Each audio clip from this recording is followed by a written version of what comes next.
whatever we'd like. Hey, welcome to the Freedom Conversation podcast. Today's date is May 2nd, 2025. The election's over. I asked some friends to come over to the podcast today and talk to me about a post-mortem, the fallout. I got some links and articles from the World Economic Forum. I've been reading all about Mark Carney there. I don't watch the mainstream news. I can't stomach it. But I would like you guys to help me understand what's been going on. We have Payman Ascari. He ran in the election. He'll tell us about that. And Kris Erikson. What's up, buddy? You are an independent candidate. Is that right? I'm not an independent candidate, just an independent Canadian. No. Why don't you go first? Everyone knows Payman. He's famous around here on my show. Well, you used to work in the BC legislature, something like that. You're going to help us with our post-mortem today. Tell us a little more about yourself, right? Sure. Yeah. The BC legislature was my last official position for the previous 10 years. I was a private contractor working with marginalized communities, helping dialogue between First Nations, government, private sector. I spent about 15 years in the field on the ground, and then slowly worked my way up to the legislature, working for Speaker Darryl Plecas. But I was an independent all the way through. I have experience on campaigns. I've helped out friends in the past. I never, I was not I worked with Liberals. I worked with PPC. I worked with Conservatives. But up until 2019. So a lot of mine was very micro level experiences, heavy, in a lot of tense situations, but I was just kind of a guy you could count on to come in, take a look at things objectively, call out the BS, remove people that were, putting themselves before the team, and just try and get some kind of a resolution for the most part. A mediation, I guess. I like to say that I was a lot of on the ground mediation liaison. I don't like to use the term fixer, but when there's problems, I was kind of one of those guys you could call that works on his own and pulls out the whiteboard and tries to provide people with the options towards solutions if they want to take them. I got to the speaker's office, and he was an independent at the time. He was my MLA for years. We became friends. I think he's a good guy. But when it came to the politics side of things, it's like, okay, when he was an independent, I had no problem going to work for him, did that for a year, learned a lot, learned that it wasn't really for me. It's funny. It's like, you want to play the game. And I said to people before, it's like eventually you get that loyalty test, and it didn't come from Darryl, right? But I just knew that I was getting into the thick of things where there was going to come that time. And I felt like it was the time for me to retire. I'd done it for 15 years, stayed single the whole time. I was very dedicated to the process, 10 to 12 hour days, sometimes 16. So you were married to the state? Again, I think that if you asked anybody that worked with me, I wasn't married to anybody, right? Like I called government out when I needed to call government out. I had government people removed on files because they were the problem. I had other people, First Nations and not, just people in the room that were really not working for themselves, right? They were working for themselves, but they weren't disclosing these things. So I'm the guy, if you own a corporation, you got a problem with your board, it's gone astray, your mandate's been subverted. I'm the guy that's going to help get your board on track by laying out, here's your 6 degrees of separations. Here's what's happening. This is what the impact is having on not only your staff, but your shareholders. So I was just one of those guys that would come in, say the hard things, take my check and move on to the next contract. So it was really good because I got to see so many different things in different industries. And have different experiences. My heart was in advocacy. I graduated with a social services diploma from university. Couldn't continue because it was when all the DEI, the woke stuff was coming out. I was asking questions about how do we get to 32 genders, all this kind of stuff. None of it made sense to me. So I just threw a whole bunch of charter rights and freedoms in my backpack, welfare rights, just anything that I thought, started walking under bridges and started to talk to people. And then eventually, no matter what community you go to, I worked primarily in Mission, Abbotsford, and Chilliwack, and whatever community I worked in, people would start coming to me and just, pointing out maybe deficiencies in a not-for-profit as far as how the funding was being used, or just in general, right? Whether it's private sector, government, not-for-profit, there are bad apples out there, but there are also a lot of good apples. So I would always take things on if it had an impact on tax dollars as far as misuse of money, or if there was abuse going on in the community as far as alienation, disenfranchisement. I would be the guy that would just put the suit on and prefer to wear, khaki shorts and and a Deadpool t-shirt. But I'd always have my dress shirt and my tie in my backpack. And then when it came time to do that, I would just get in the game. And then ironically enough, I finally said enough. I retired in 2019, December. And 4 months later, I'm being told to wear a mask and the charter means nothing. And so I was dead against social media at that point. But that's the only option we had at home. So I decided to grab an X account, get in the game, and here we are 5 years in later. 2022, right? You jumped on X. Yeah, and I jumped on in late 2021. Okay. And then, well, it was probably at early 2021. I got my first account was banned, was shut down 2 days before the Emergencies Act was in play. Yeah, I went through 5 accounts.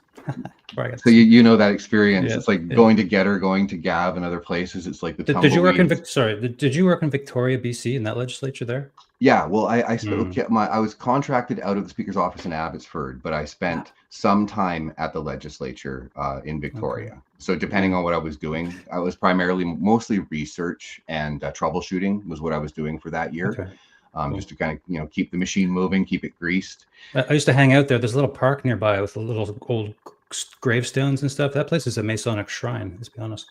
I didn't know that. I did not know that. I used to take my coffee breaks and go down and watch the people, the lady. I used to work right downtown there. Okay, Payman, that's awesome. Well, you're well suited. Thanks for coming. Jeez, thanks for having me there.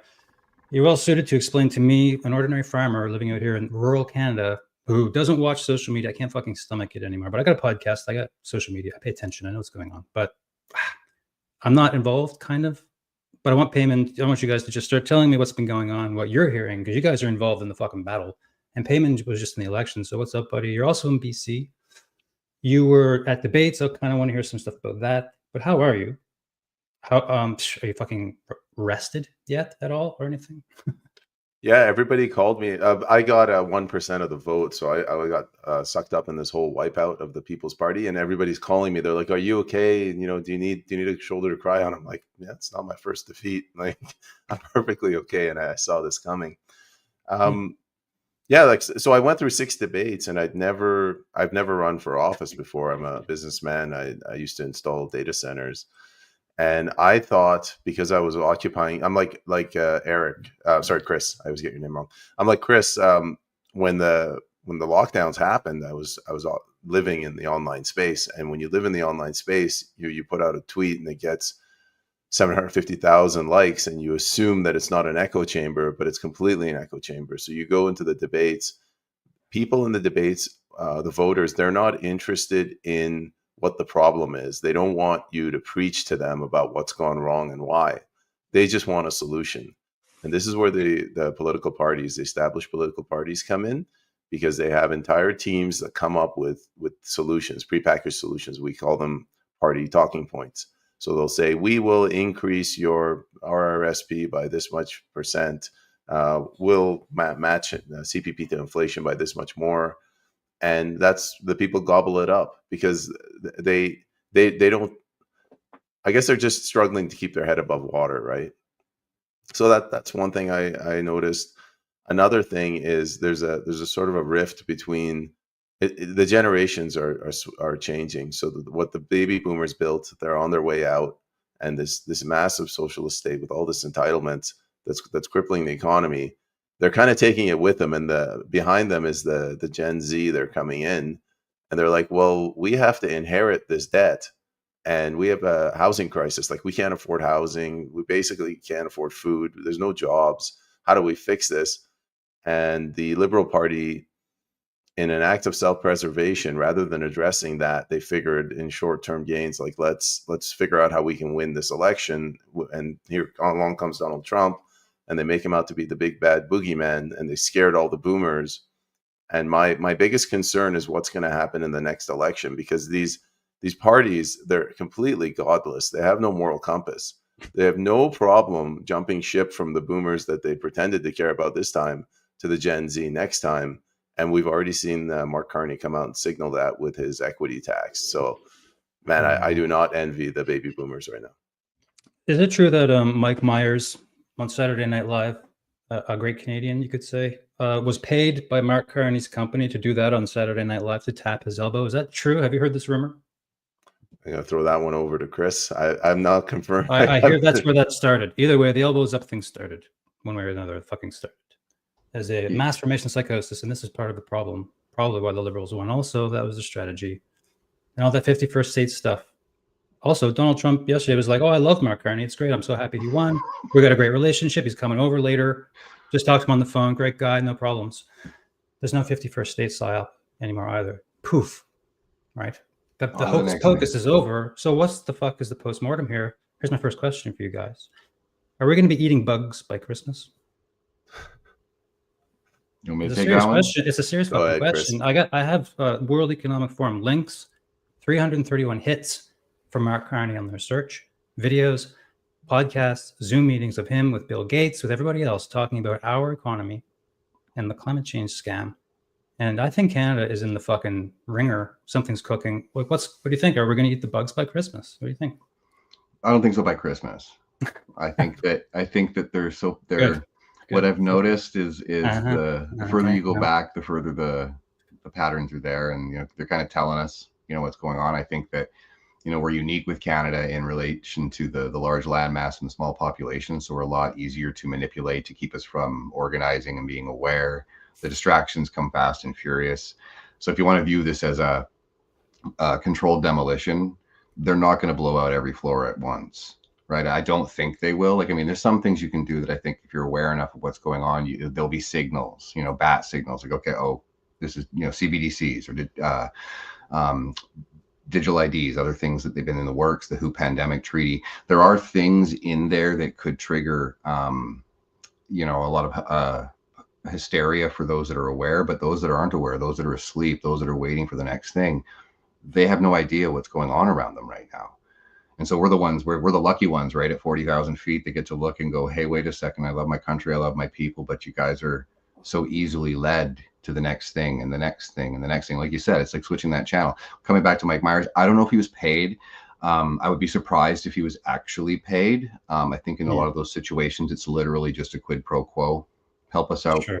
That kind of thing. I have I don't know what went on there. Well, Sean Majumdar, the comedian, Sean Majumdar. Yeah, I'm familiar with him. Another great, hilarious Canadian, awesome comedian. I met him. He's from out here east. I met him. He's a nice guy. He's a Newfoundlander. You know what? He's always on the CBC News, CTV News, Global News. He was here in Halifax, downtown at the rally, on the stage with the microphone. Also the Trailer Park Boys. So they're bringing out the stars to push the elbows up narrative, and it was so pathetic. They tried to have a dance party in the rain down there with all their gear getting soaked. Then you look at the Freedom Convoy dance parties and you're like, no, that's a real fucking movement right there. Yeah. Okay. Totally organic. So next question. Maybe not totally organic, but again, the people that came out, you could see that organic vibe. The love was in the air and it was genuine. Sure. That was a real populist thing there. You know what? Let's have some fun. Payman, tell me what you think of this short video from the World Economic Forum website of your new leader. A human crisis unlike any that we've experienced in the last 75 years. Meaning one side has too much, the other side will oppose it. We've done a lot of things to create the imbalances that we have today. COVID-19 has laid bare the systemic social inequities. Addressing these larger problems must become our priority. We have to make sure that the economy actually works for the people. It's not just about growth for growth's sake, but how we share that prosperity. Nice. It is not sustainability or profit. It is profit through sustainability. We have to reskill our people to be successful. And if they're more prosperous, the companies are going to be more prosperous. The most important tools are education and technology. Technology creates opportunities so that people are able to move to greener industries. It's not about not knowing that we are in a climate emergency. It's about choosing to take action. For that, you need to act decisively in the support of renewable energy. So that's a 40-minute video. Where the fuck does it end? Who knows? Oh, I know where it ends. Let me just show you one quick screenshot. Oh, it's Bill Gates, Mark Carney, and a host of others on a fucking Zoom call together talking about what's going to happen in our country. This is 2021 in the heat. They were in fucking heat, the globalist heat of the COVID scamdemic. The passports in our country that came, they had to have the jab to do anything. So these guys were I listened to this morning, all 40 minutes of it, to prepare for this podcast and also what I'm doing tomorrow on this topic of what's going on in Canada. An American podcast, actually, so I'm trying to really brush up a little. And all I got to do is read the World Economic Forum website now to understand what's going on in Canada. How you like that? So, Payman, over to you. Do you have any thoughts on Mark Carney? What are your feelings? What are your thoughts? What do you think is going to happen to the country? This guy's fucking crazy, right? Well, first of all, I'm sorry to hear that you actually watched the entire 40 minutes. It was difficult today. Oh my God. It was hard. When I was on the debate stage, the Green Party candidate, she kept using the word sustainable. Both the Green Party candidate and the Liberal candidate, they kept calling it a climate emergency. Like this is no longer climate change. And this is what I was talking about, sort of the talking points. This is now we're switching over to messaging, and it's a lot easier to manipulate the public if you have some very easy message slogans to use, as opposed to what we're doing. We're doing long format. Not everyone has time for this. Mike Benz, he came up with this argument. Other people have made it too, that we're living in a world where we have two different ideas overloaded onto the word democracy. So on the one hand, you have the traditional definition, the plebiscite, 51% majority. And then the other hand, you have this idea that, like, once upon a time, along the course of evolution of democracy, these institutions were formed, and it's the promotion of those institutions that constitutes democracy. So in Canada, I guess the institutions would be like the Ministry of Climate Change, the Ministry of Gender Equity, or whatever, these Ministry of Silly Walks, however many there are. They're coming up with new ones every day. There's one for Islamophobia. It's like a department. But these people, so the Green Party candidate, the Liberal incumbent the candidate in my writing, Mark Carney, I can never pronounce her name, the former Prime Minister of New Zealand, like all of these people. Jacinda Ardern. Yes, thank you. I'm not even going to try to repeat that. They yes, they believe in climate change. Like they actually think it's a climate emergency, and they actually think that it's man-made, like it's not cyclical. But even if you don't take climate change, yes, they believe that we have pandemics. Yes, they believe that we have massive racism. But like the reason behind that is because they have faith in the state. So I see the world like there's two different types of people, and this is what's battling. In the urban centers, you have the people who believe that government is God. And then in like the suburbs of farming communities, or some of us free-minded people, we believe we were, however you want to phrase it, created in God's image, or, you know, Mother Nature, you know, everyone, the individual is a sovereign unit of life. That video right there is the same crap that comes out of these urban centers. These people that are dependent on government jobs, NGOs, you know, tax transfers. They're not producers, they're consumers. They're dependent on this financialized economy. Okay, how about a question for Kris? Leighton Gray was on the stream. That's where I met you, on Payman's stream on election night. So Payman had the stream. Eric was there. I was there. We were all there. Everybody was there. Leighton Gray was there too, and he made a comment, and I'd like to get your opinion on it, that Canada is going to become like Europe very soon with civil unrest. That's what he said. I don't know, man. That's fucking scary. And I'll tell you one thing also. Reading about Mark Carney on the World Economic Forum website, essays he's written, interviews he's been in, videos of him fucking speaking.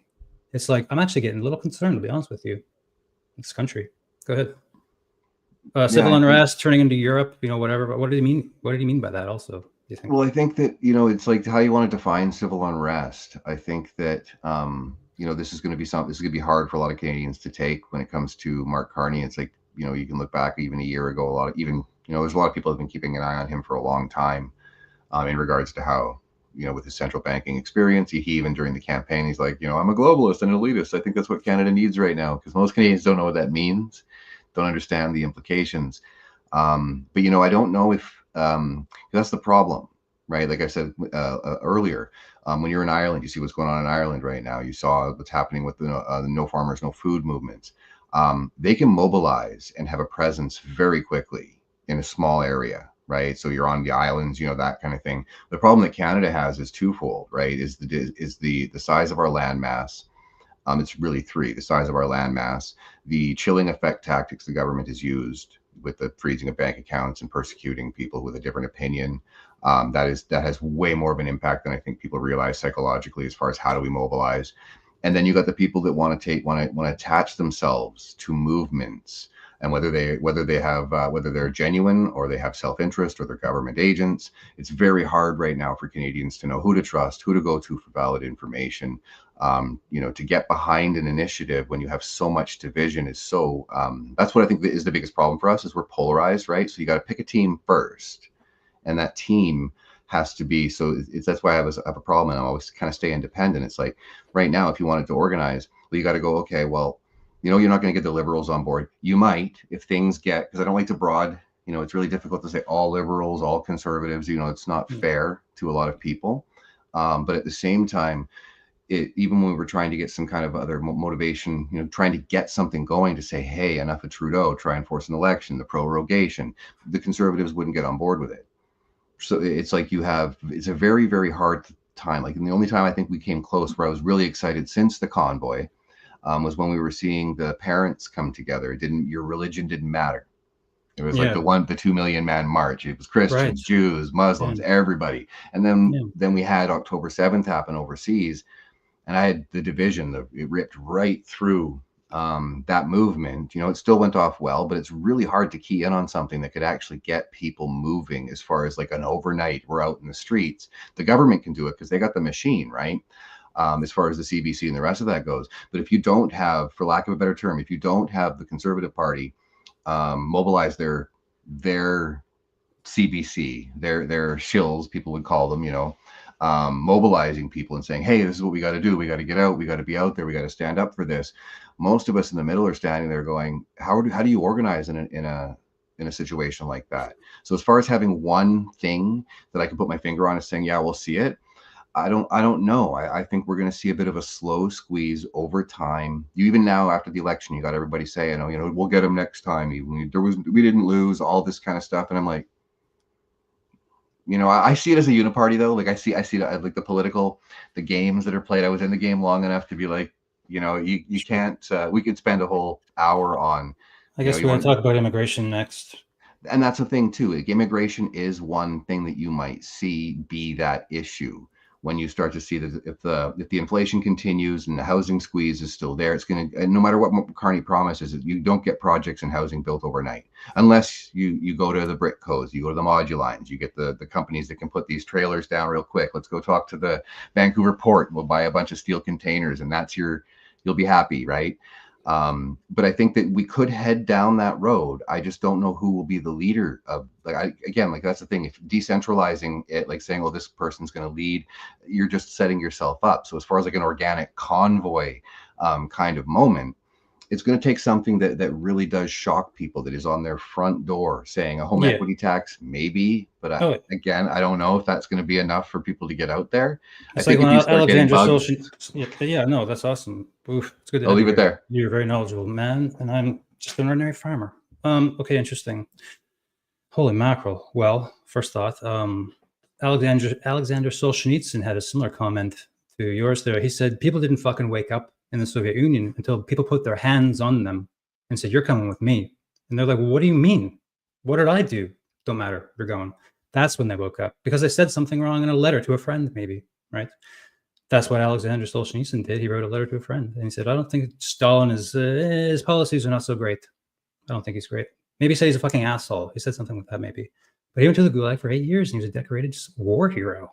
So anyway, we're not there yet, thank goodness. But as you say, what's it going to take? I don't know, decline in the food industry, I don't want to say famine. I don't want to say famine because I don't think that'll ever happen in a Western country, but I don't know. The Soviet Union had the skyrocketing prices of things that really began to offset society, right?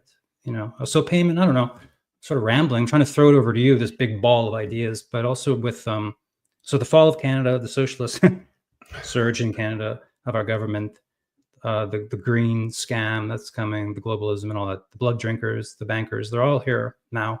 So, and also with immigration. So take it from here. Talk about your campaign if you want to, or your party, or just go ahead. Sure. Over. So I'll follow up with what Kris said. Well, actually, the question that was put to Kris about civil strife, and he's right. It depends how you define that, the division. But I noticed that the Canadians, they're not the happy, friendly, kind Canadians that they were 30 years ago.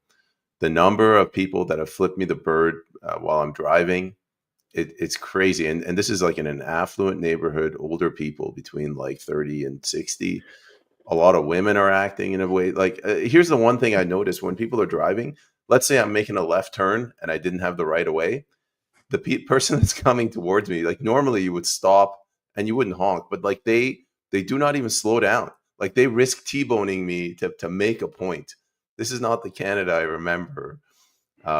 that's just a small example. People in your neighborhood know you because you ran. Your face is all over signs and stuff. No.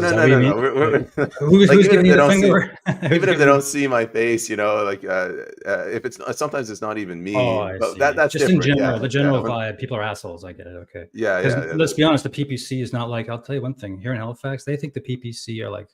I'm sorry if you use the word white nationalists, and that's not true. Yeah, I know that's not true, but that's what they think here on Halifax News. Yeah, I had a guy when I said I was running. This guy was a lifelong friend of mine, of my father's, and I found out finally that he's an NDPer. But he said to me, like, "Payman," it was a backhanded way of congratulating me. He's like, "I'm so glad that you're running and you can bring the PPC back from the far right." I was like, "Well, thanks, thanks for the show of support." But I guess your question was more towards immigration. Well, immigration is the thing. That's why they do that. And here's another comment: the PPC signs here in my town. It says "End immigration." The guy chose that for his slogan. I mean, maybe a little bit bombastic, maybe fine, whatever. But that was emblazoned on his PPC sign: "End mass immigration." Okay, so someone went to the trouble of making small signs to stick in front of it that said "Newcomers welcome," a little pink sign here, there, on every corner. And I was like, so I don't know. Well, take it from here. That's more politics.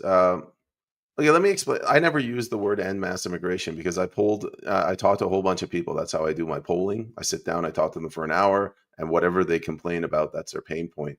And very rarely did they complain about immigration. If I asked them about it, they would say, yes, these are the problems. But their main points were lack of access to healthcare, disrespect to parents in the school system, and the economy. So I didn't focus on immigration. And my theory is immigration is a symptom of our, the decline of our economy. Now, we lost this election. How do we prepare for the next election? We need, I'm going to do it through the PPC, but people can do it through independents or through the Conservative Party.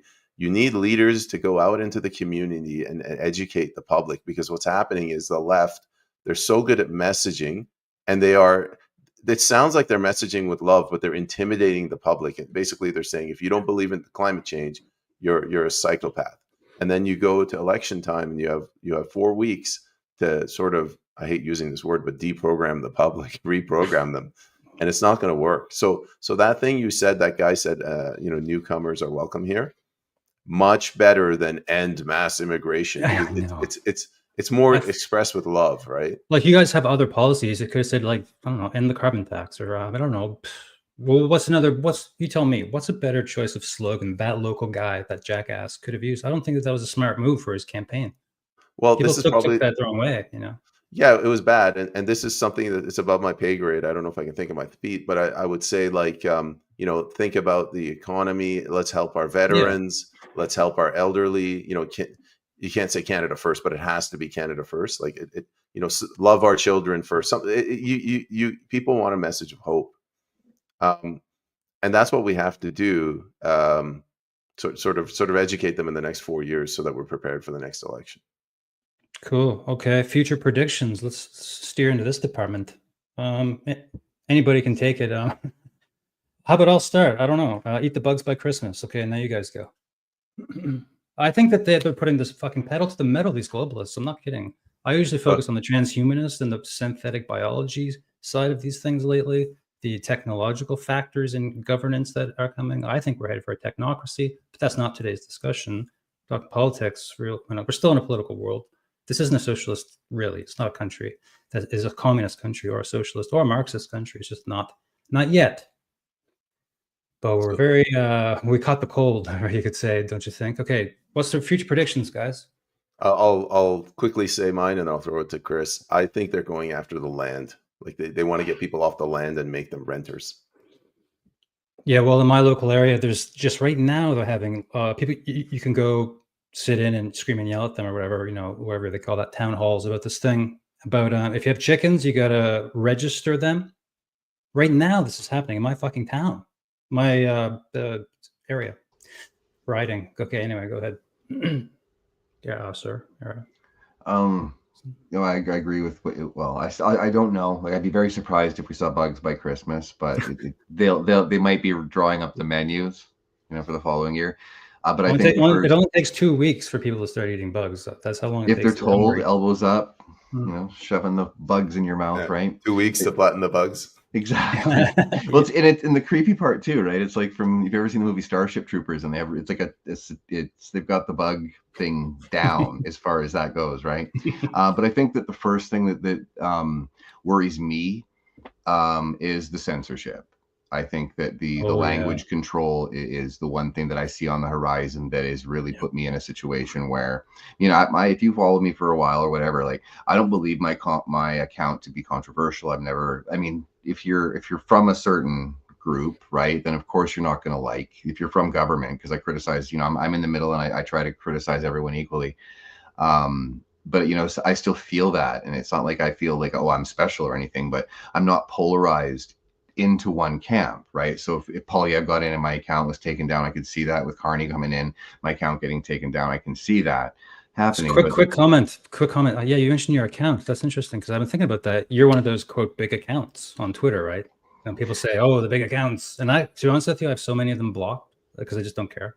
Like, I see people say something kind of whatever, and it's like 500 comments, 5,000 shares, 25,000 hearts. I'm like, why would I even engage this conversation if this person's too big for me? It's just like, never think I don't care. I'm on social media to really do research for the podcast and find people to talk to mostly. And kind of, yes, I get triggered by things I see like everyone else, but that's a concern of mine, is how technology is fucking with people. But and anyway, that's a different topic again. But I want to know. Yeah, well, I want to just piggyback off that a little bit. Sure. Regardless of the size of my account, I've never forgotten how I got there. Like, I view my account and Payment and others that have followed me for a long time realize, I view my account as a catapult.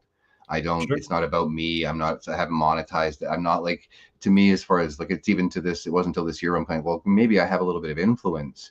So how do I go about doing that? Putting my face out there, putting my voice out there, and because people resonate with some of the things I say, and just getting to that point where I don't care what people think. It's just like, sometimes I bite my tongue, but I'm also feeling very limited in some of the, the limitations of just posting in general. Through word, right? So to get myself out there and to be able to articulate my positions, because nothing like putting a tweet out and you're like, okay, I could have probably worded that a little bit better based on the comments. It's like, no, I didn't mean it. That, you know what I mean? So you get into that. I delete tweets all the time. Full disclosure, I'm always deleting stuff, because I'll do something in the morning before coffee, and I should really go back after the coffee. Like, man, I'm such an asshole. This is the problem with social media, anyway. Right? Yeah. Something very not good going on with it. I've removed some tweets as well too, but sometimes I let it go, because you never know. For me, it's kind of like the conversation underneath. But I've always kind of viewed it, my account's like a bus, right? I'm driving and I don't conform. Most people can see I don't conform. I like to ask, questions. I like to try to be a voice, a messenger for other people, as far as, if we can align but at the same time, it's like, yeah, I rage against the machine or mock the machine.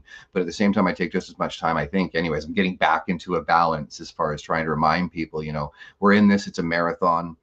You can't hide under your bed. You can't retreat from society. You just got to figure out a way to, how do you find your balance again and get back on the field, and so that you feel productive, like you are living your life. You're not under, you're not giving your power over to these people.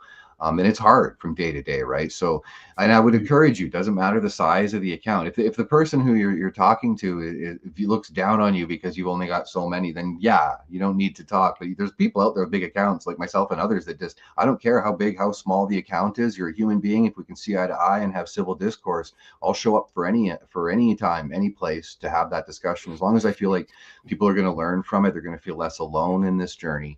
And that's kind of where I'm shifting a lot of my focus to now, because, there are serious things that we have our answer as far as what's in front of us. We can't clearly lay out what that's going to look like over the next few months, few years.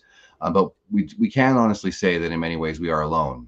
It's a uniparty. We don't have representation. We don't have a voice that's fighting back against this on a national scale, as far as in Parliament, the types of discussions we're going to be having or seeing in question period. So I think it's a good opportunity for us to kind of, take this summer to sit back and kind of ask ourselves some difficult questions.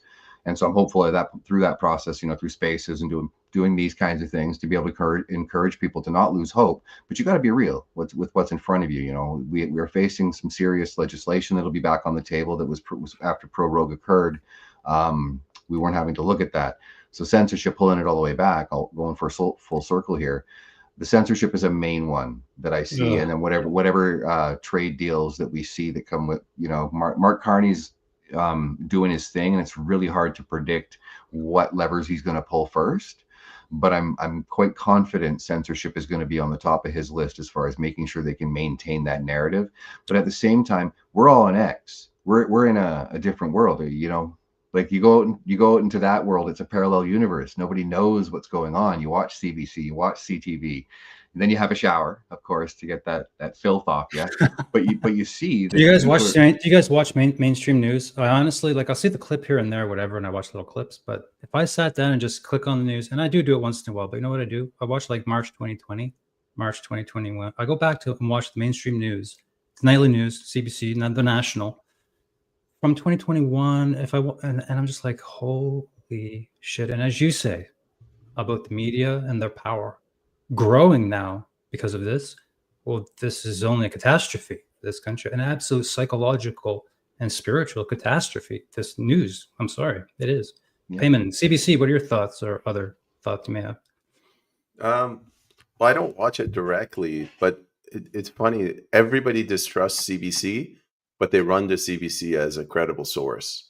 So that, you know, they always say, like, do you have any independent sources? What they mean is, like, not what Kris Erikson said or Payman Askari. Like, what did CBC say? And I this guy that was advising me during my campaign, he said one of the reasons for Bill C-18, I think it was, the Online News Act, they got Facebook to refuse to put Canadian news on. And if you don't have Canadian news, you can't cite it as a primary source. So all you have on Facebook is people just arguing, sharing their opinions, and they almost discredited Facebook through that act, that bill. Yeah. But yeah, like, the news sucks. I want to go back to what you said about bugs, eating bugs.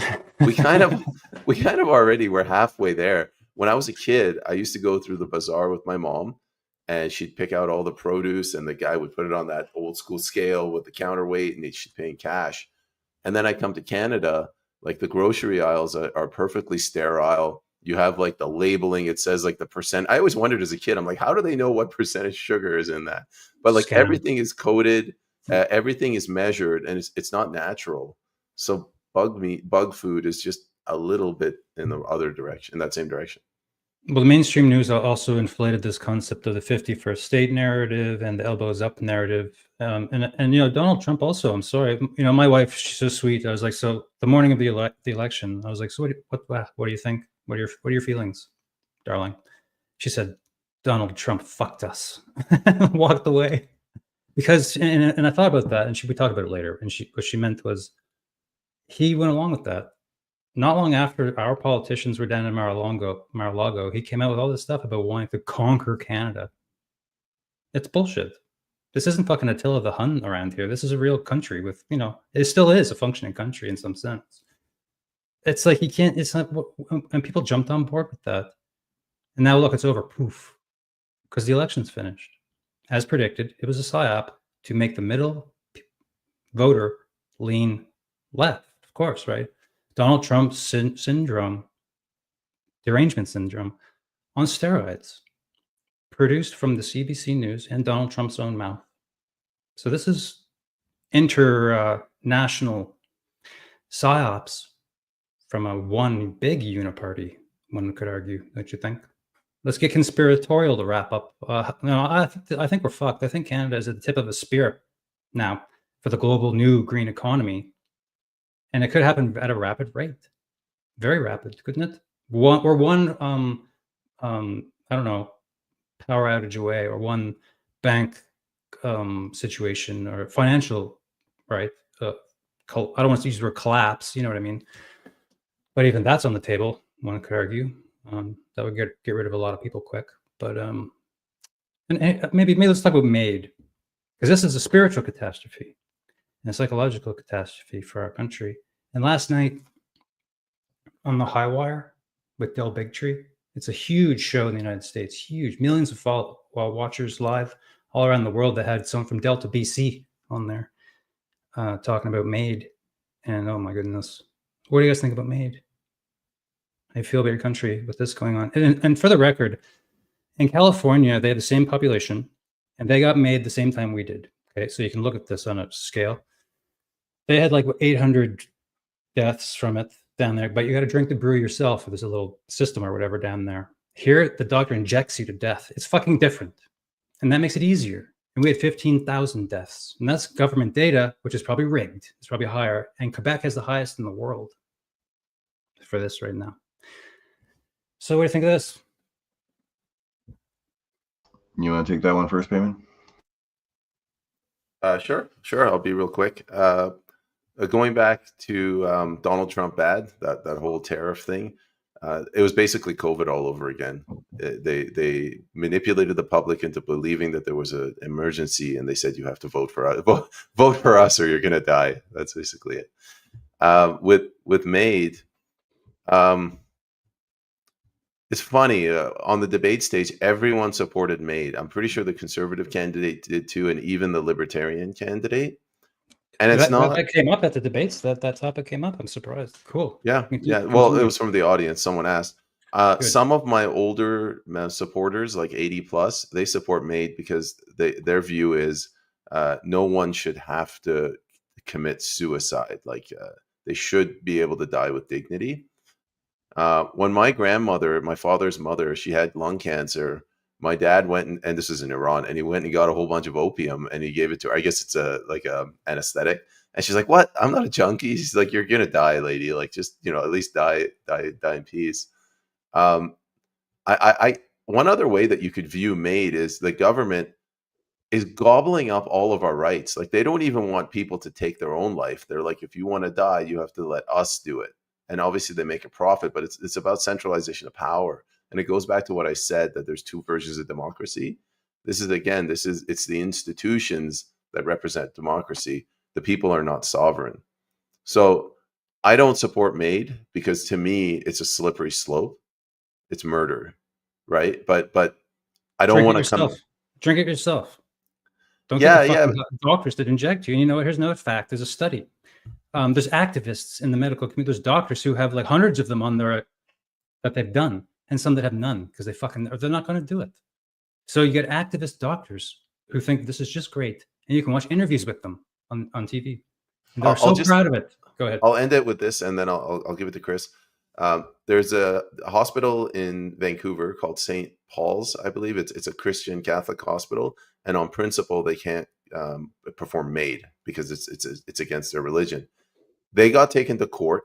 The court found that they must administer MAID, and they what do you call it? They expropriated a portion of their land, and they said you will use this land, and they set up a medical facility for MAID. Mm-hmm. So that's like adding insult to injury. Go ahead, Kris. And before you go there, yes, that's the woman who was on thehighwire.com with Del Bigtree. Oh my goodness. That's the lady who was on there. Long story short, yes, they raised $9 million to build a palliative care fucking hospital out there. Anyway, go ahead. The government took it from them because they wouldn't do fucking MAID there. I think I want to preface by saying, like, this to me is like to say MAID. I think MAID as it currently stands is ripe for abuse, and I do not support it as it stands. On the other side of the fence, I also know that there are circumstances, case by case basis, where there are people that are in circumstances where they should have the ability, rather than suffer, to be able to make that decision for themselves. And as a crisis line, I used to be a crisis line volunteer, and there are, like for me, the idea of suicide, you know what I mean? Like what we're seeing, like I remember seeing when this came out with MAID, and it became kind of an issue. People are starting to pay attention to it. And there was an article in Forbes saying Canada's new euthanasia policies carry Nazi-era echoes. And there was a warning, right? And so we start to see the legislation change. We start to see this. Now mental health is on the table.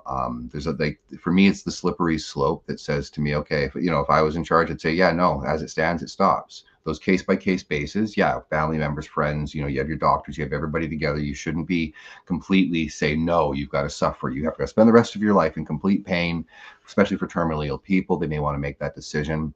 But as it stands now, I see it as exploitative. I think it's viewing people in a very disposable way.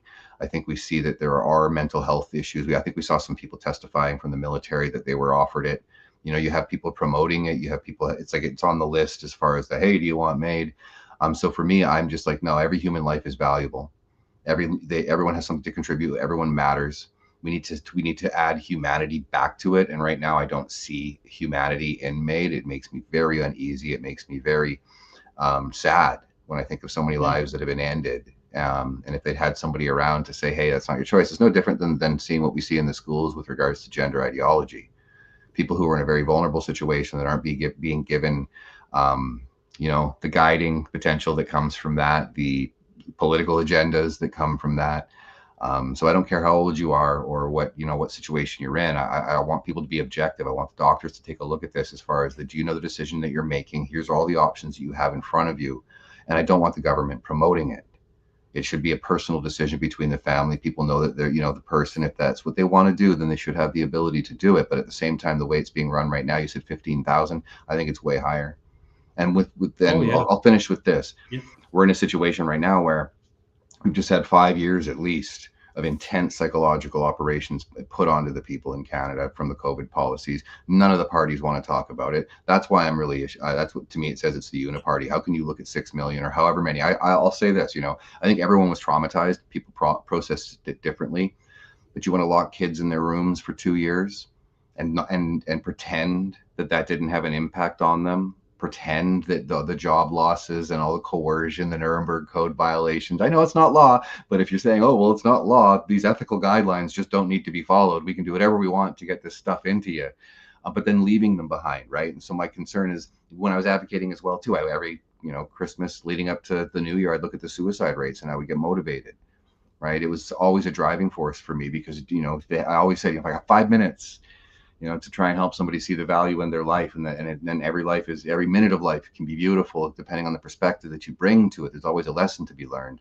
But I think that we've gotten into this place now in Canada where we're judging from a very inhumane way as far as what is the value of life? What does one person, you know, what is your social credit score as far as what you're contributing versus, you know, the individual, and respect for their own agency and their sovereignty in regards to making sure that if you're going to have a program like that in play, that is respecting the severity of it. And I think right now too many people are behind something they don't really understand. So I'd shut it down, but also I'd keep, you know, the specific circumstances as far as the, you know, not just saying, oh, you cut people off completely from that option. I just think we've gone completely off the rails with it. And I'll leave it there. Thanks. Yep, I think we need ethical debates, just like in Plato's day. Those guys would fucking argue all night about goddamn ethics, morality, philosophy, real fucking goddamn things. And I bet you're not going to see them clucking like chickens and strutting around the room either. Now we fight, right? Now we fight. That's it. Join camps and fight. That's it. Okay, well, that's fine. We'll see what happens. I think they're going to make a mistake soon, and people are going to snap out of it. It might be a very hard kick in the butt, you could say. But it's got to happen. That's the only thing now, isn't it? A shock to whatever's going on in people's heads. All right. Thanks for coming. I think that we did a good job of a general post-mortem of this election. And I'll be passing along some info to my podcast tomorrow with Monica Perez. I'm going on her podcast in the States. She's going to ask me what the hell's going on in Canada. So it was great to talk to you guys. Kind of took a few notes, what to tell her. Maybe I'll watch the mainstream news tonight, and tell her all of whatever they say. Okay, guys, have a great day, and thanks for coming.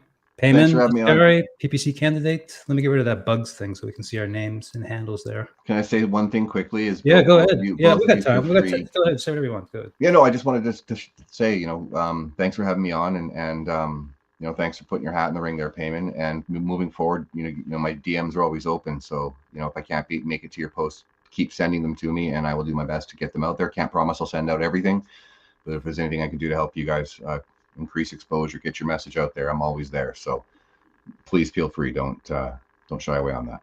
I thought about joining the PPC, didn't I? Me and Payman were actually talking about it in real serious ways. But I'm an anarchist, and but COVID has, you know, real tyranny has a way to make a man think twice about his objections, yes, but also commitments. I mean, are you a countryman or are you not? You know, I can't just be a fucking farmer anymore. Like, I used to live a life where the government didn't give a shit about me. And I didn't give a shit about then. And I really felt that way, except for the taxes. Sure, fine. But not anymore. I feel like the government is all over my fucking business. And I don't like it. With the vaccine mandates, my wife lost her job. You know, whatever. She's a nurse. So we went through the whole COVID thing. Front row seat to COVID, trust me. And there was no one in the hospitals. Final note. The hospitals were empty. Fact. Okay, everyone knows. So we can, I don't know, back engineer this whole fucking thing back to the initial moment, maybe to the very first lockdown. That happened. I think we could. That was a prison. That was a prison term prior to adding it onto infectious disease terms or propaganda. Okay, boys, I gotta go. Thanks for coming. Thanks, David. Thanks, Kris. Take care, guys. We'll see you soon, I'm sure. Take care.